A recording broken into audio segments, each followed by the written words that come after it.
I'm live. Sorry, I have to take off my earrings because my earrings actually make noise. And I don't want this to be unpleasant for you guys. All right, I have some questions that I'm going to answer that you all asked. So we're going to talk about India and Morocco today. And I thought it was just going to be all Morocco, but somebody did ask a great question about India as well, and quarantine procedures, traveling, safety, and things like that. So, hi, Miles. It's so nice to see you. Thank you for tuning in. Of course, if you're on the stream, make sure that you say hi. You can share where you are and ask questions, ask away.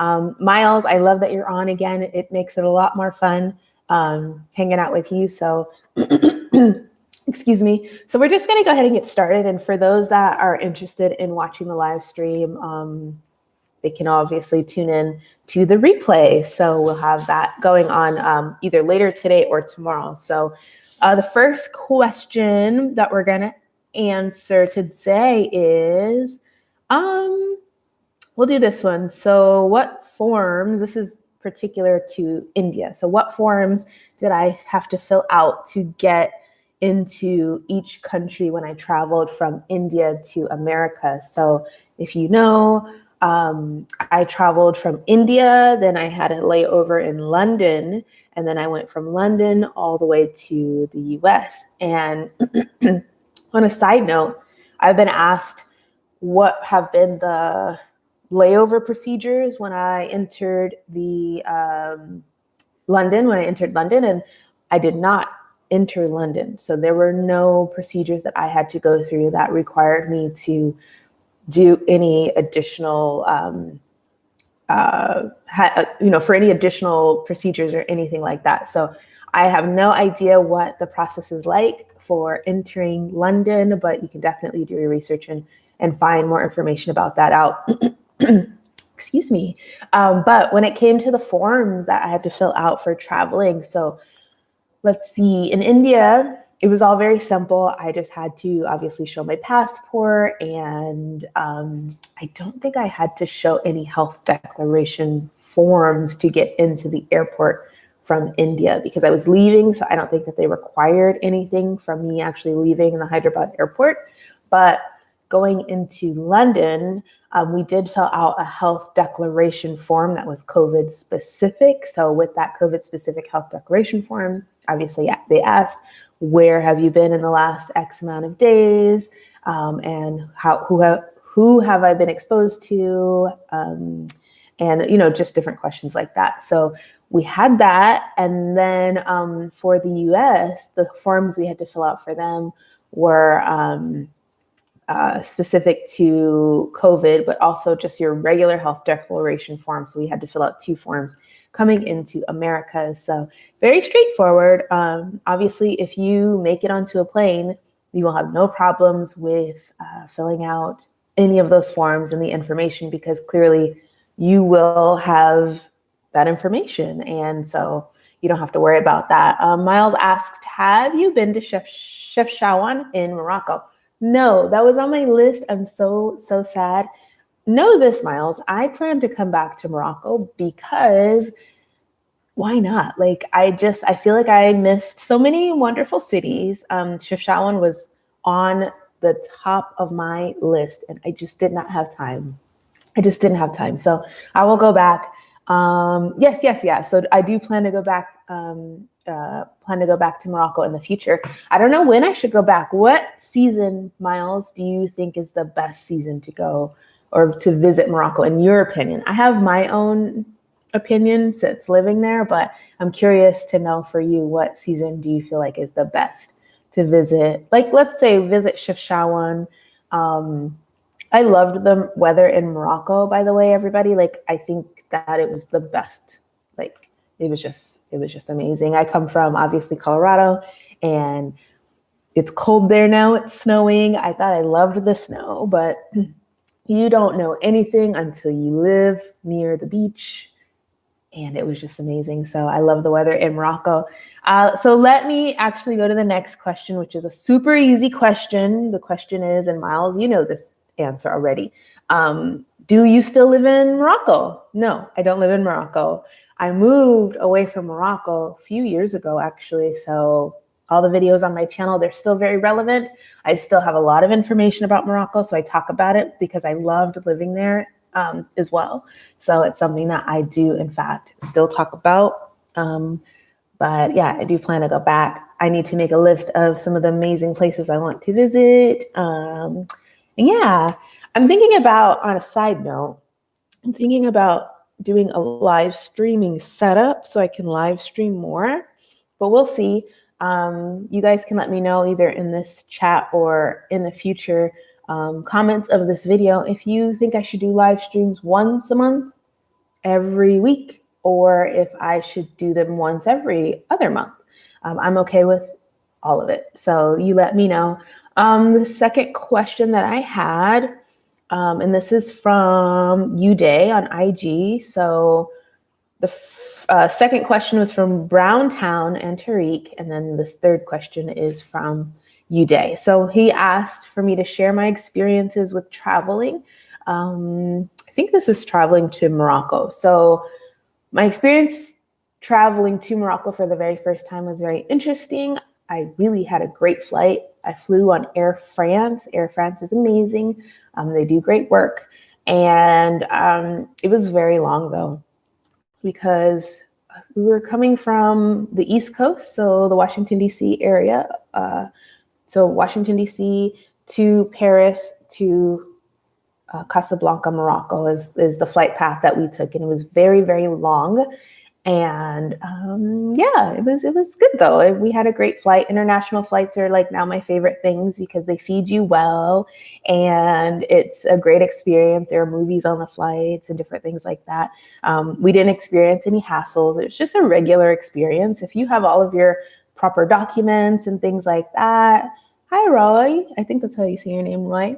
If you have all your proper documents and things like that when you're traveling internationally, you'll be fine. I get a lot of questions with people asking, like, what do you need? What are the restrictions and the rules? All of that stuff can be found online, but all of that is not really all that complicated. If you are a law-abiding citizen, wherever you're coming from, traveling to another country should be a breeze. You just need your passport and your required documents and you'll be fine. So yeah, that's what I would say. So do your research, talk to people who are in the country that you are moving to.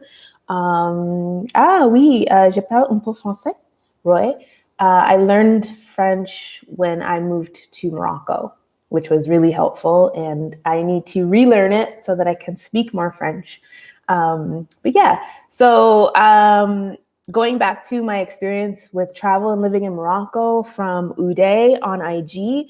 Yeah, so do your research. Wherever you're going to be living, I highly recommend that you find somebody to talk to about your living situation, where that's going to be located, what that looks like.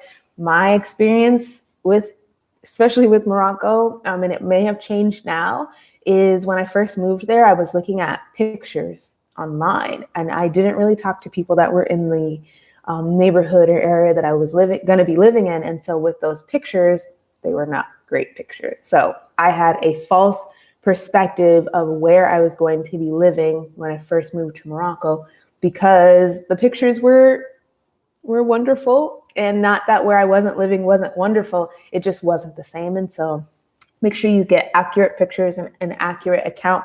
You could even have somebody, like if you get into contact with somebody that'll be living in your neighborhood or that'll be living close, have them, do a video chat of maybe the neighborhood that you're going to be living in so you can see it. Make sure you have an idea of what space you're going to have in an apartment or house, because you want to know what you should bring, what you shouldn't bring. That's very helpful. And then if you're moving to a country, Morocco, India, Thailand, anywhere for work, and it's specifically for work, you need to see if your job has some sort of program to acclimate you. I think that that is really helpful. You can meet with colleagues and things like that as well to have them help you with getting more comfortable with your new country in your new cities.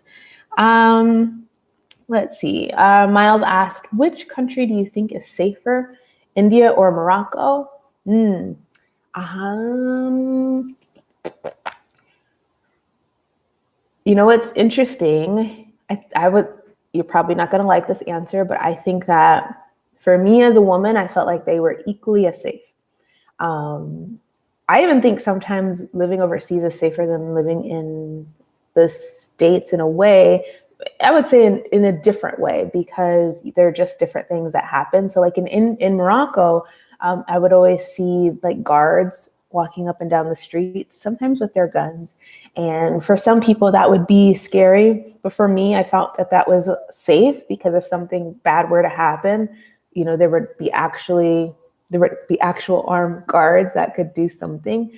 And in India, I would always see police cars around my neighborhood, and not that they were responding to anything bad. They were just there. They just had a presence. And so for me, just seeing that law enforcement does in fact have a presence isn't a bad thing. I think, you know, in the States, obviously we have issues with law enforcement and their treatment of Black and brown people. And so in the States, when I see law enforcement, I actually get really nervous. It makes me very nervous because, you know, anything can happen. But overseas, you know, I don't see police officers kind of like popping off crazy like that. So, and then, yeah, again, as a woman, I found that walking in Morocco, I lived in Casablanca, so I lived in a city. I would sometimes walk at night, and that would make me a little nervous because some of the places that I did have to walk to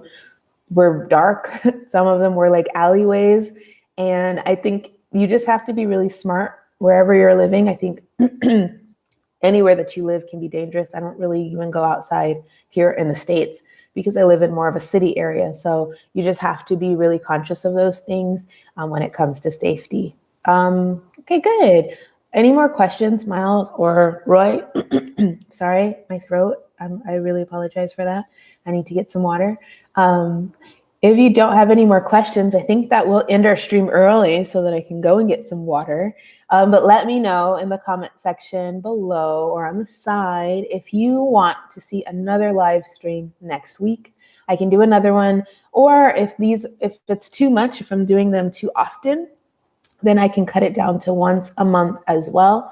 But let me know. I know you've been doing so great, Miles, asking questions. I so appreciate you.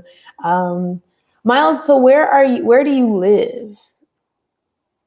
Like I don't know if you feel comfortable with sharing that. Where do you live?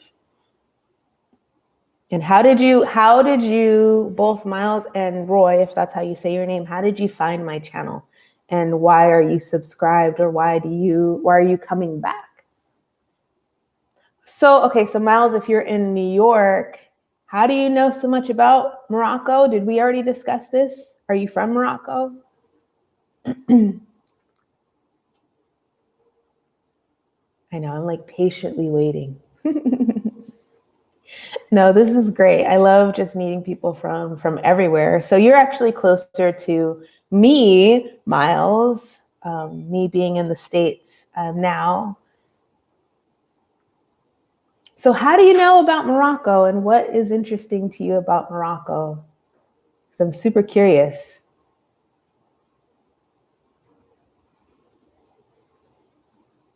So what I will say, Miles, is what you can do is let's have a conversation maybe offline. I don't know if you're on social media, but definitely follow me on Instagram at the Jazzy Nation, and then I can follow you back if you're on social media, and we can chat further because I'm very interested to know more about you.